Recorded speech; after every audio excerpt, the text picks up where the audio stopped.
Hi friends, welcome. Good morning. Myself Vipul Patel on behalf of Merchant Engineering College Electrical Department.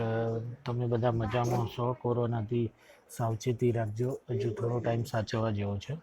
Okay, આપણો જે interconnected power system subject છે એમાં last chapter આપણું જે બાકી છે એના બે લેક્ચર અત્યાર સુધી થઈ ગયા હતા.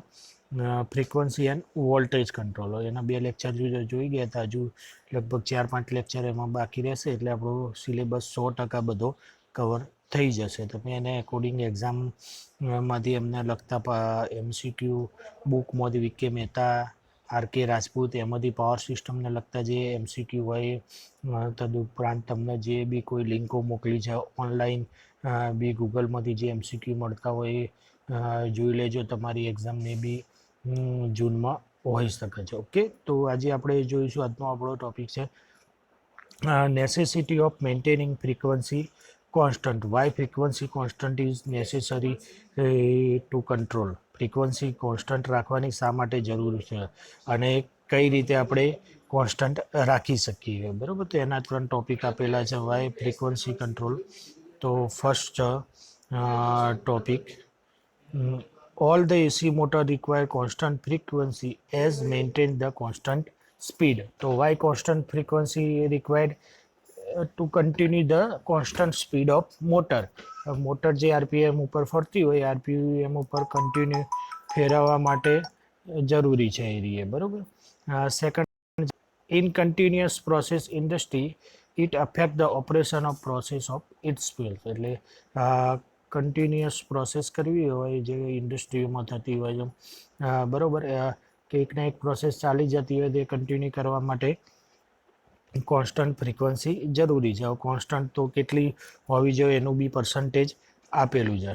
Third, for the synchronous operation of various unit in power system network it is necessary to maintain frequency constant. If the normal frequency is 50 Hz and the system frequency falls below 47.5 Hz or goes up above the 52.5 Hz, then the blade of the turbine are likely to get damaged. So to prevent the stalling of governor. એટલે શું કહે છે, ફ્રીક્વન્સીની range આપેલી છે. આપણી exact constant છે 50 hertz ઇન્ડિયામાં. Country wise એની condition પ્રમાણે જુદી જુદી ડિસાઇડ કરેલી હોય, બરાબર? તો એ જે આપણી 50 હર્ટ્ઝ છે એના 47.5 એટલે કે 2.5 અપ એન્ડ 2.5 ડાઉન, એટલે 47.5 અને 52.5 એના વચ્ચે જ વધઘટ રહે તો જ તમારું જે ટર્બાઇન છે એ કમ્પ્લીટલી ચાલશે. તો જો 45 થઈ જાય, 46 થઈ જાય અથવા 44 થઈ જાય તો શું થશે? જે ટર્બાઇન ફરતું હતું જે સ્પીડે એ ફરશે નહીં અને સ્પીડ વધઘટ થઈ જશે તો ટર્બાઇનની બ્લેડો ડેમેજ થશે. બહુ મોટા ટર્બાઇન આવતા હોય અને એ બ્લેડો ડેમેજ થઈ જાય તો એ નુકસાનકારક થાય. તો પાવર જનરેશન વખતે કોન્સ્ટન્ટ ફ્રીક્વન્સી રાખવા માટેનું મેઇન કારણ આ રહ્યું છે કે maintain the constant speed of the turbine. Okay, next, frequency affect the amount of power transmitted through interconnected line. એટલે કે પાવર ટ્રાન્સમિશનમાં બી ફ્રીક્વન્સી કોન્સ્ટન્ટ હોવી જોઈએ.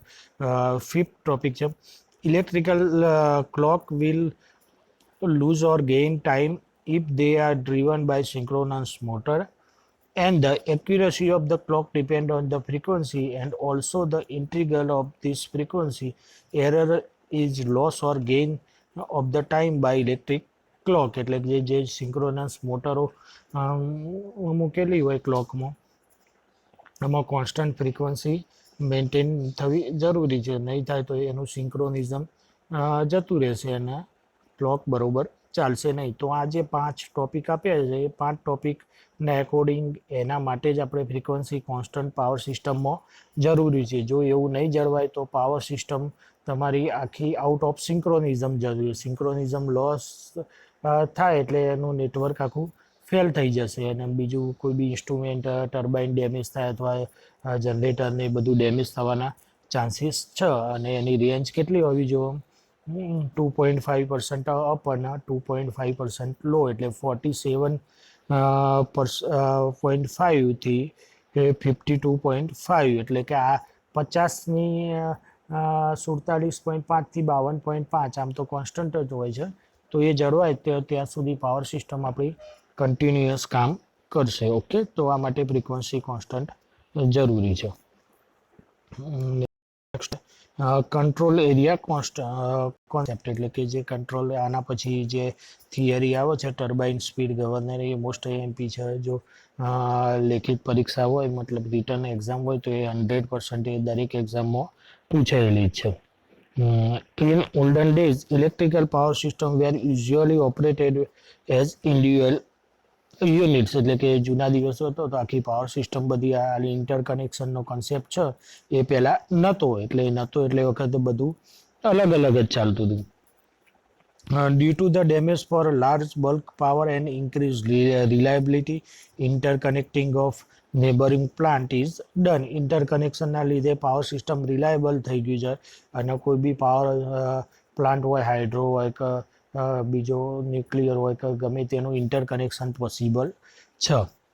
All the generator in such an area constitute a coherent group so that all the generator speed and slow down together maintain their relative power angle. Such an area is defined as control area, એટલે કે જેનો power angle કરવો આપણે જોતા હોય છે, એ control કરવો એનો પાવર એંગલ કોન્સ્ટન્ટ મેન્ટેન થવું જોઈએ, તો એ એરિયા છે એને આપણે કંટ્રોલ એરિયા તરીકે ડિફાઇન કરતા હોય છે.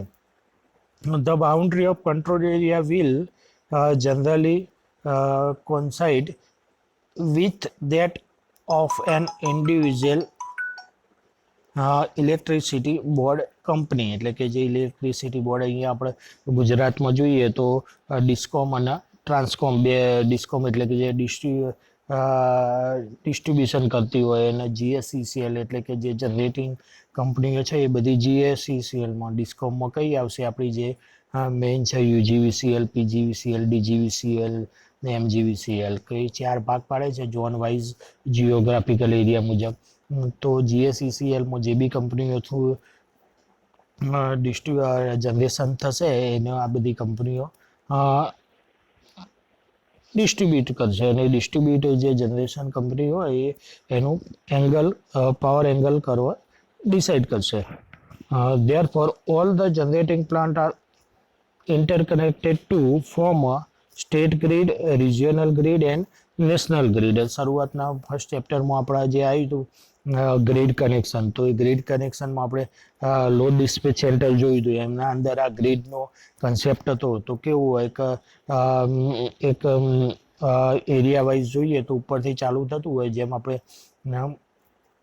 રેલવેના ભાગ પાડેલા છે એ રીતે લોડ ડિસ્પેચ સેન્ટર અથવા ગ્રીડના બી ભાગ પાડેલા છે. તો પેલું એનએલડીસી એટલે નેશનલ લોડ ડિસ્પેચ સેન્ટર, એટલે નેશનલ ગ્રીડ હોય, નેશનલ ગ્રીડના ભાગ પાડેલા હોય area wise, south, north, east, એ રીતે 5 ભાગ પાડેલા છે.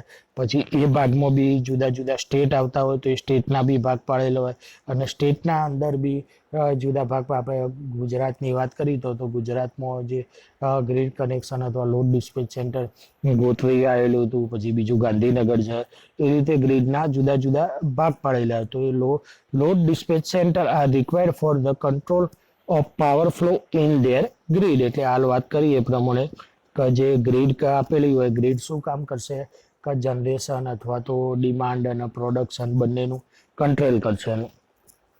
કયા ટાઈમે કઈ જગ્યાએ કેટલી ડિમાન્ડ છે, કયા પાવર યુનિટમાંથી કેટલું જનરેશન છે, એ બધું જનરેશનને બધું કંટ્રોલ કરશે. તો ગ્રીડનું કામ આવ્યું, લોડ ડિસ્પેચ સેન્ટરનું કામ આવ્યું છે. અહીંયા આપણે ગુજરાતમાં ગાંધીનગર અને બરોડા જોડે ગોતરી 2 જગ્યાએ એરિયા લોડ ડિસ્પેચ સેન્ટર અને સ્ટેટ લોડ એસએલડીસી કહેવાય, જેને સ્ટેટ લોડ ડિસ્પેચ સેન્ટર જે ગોત્રીમાં આવેલું છે.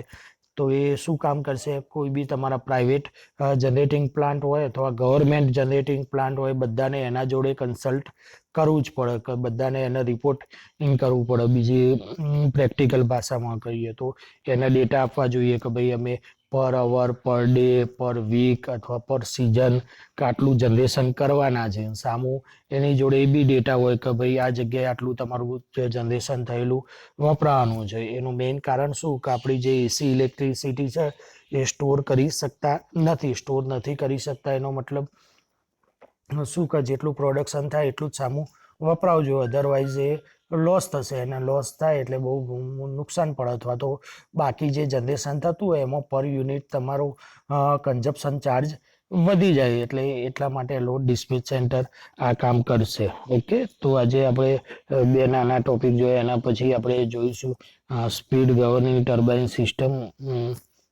ઓકે, તો આ બે ટોપિકમાં શું જોયું આપણે? એક necessity of maintaining constant frequency જાળવવી શા માટે જરૂરી છે કે જે ટર્બાઇન હોય એની બ્લેડની સ્પીડ કોન્સ્ટન્ટ જળવાઈ રહે એના માટે કોન્સ્ટન્ટ ફ્રીક્વન્સી છે. પછી ઇન્ટરકનેક્શન રેગ્યુલર જળવાઈ રહે એના માટે એની રેન્જ કેટલી હોવી જોઈએ? 47.5 થી 52.5, એટલે કે 47.5 થી 52.5 સુધીની કોન્સ્ટન્ટ ફ્રીક્વન્સી જળવાઈ જોઈએ. કંટ્રોલ એરિયાનો કોન્સેપ્ટ શું છે કે જે પાવર એંગલ કરવા જળવાઈ રહ્યો જોઈએ એ કામ કોણ કરશે? કે લોડ ડિસ્પેચ સેન્ટરો. ઓકે, તો જોઈ લો ફરીથી એક વખત.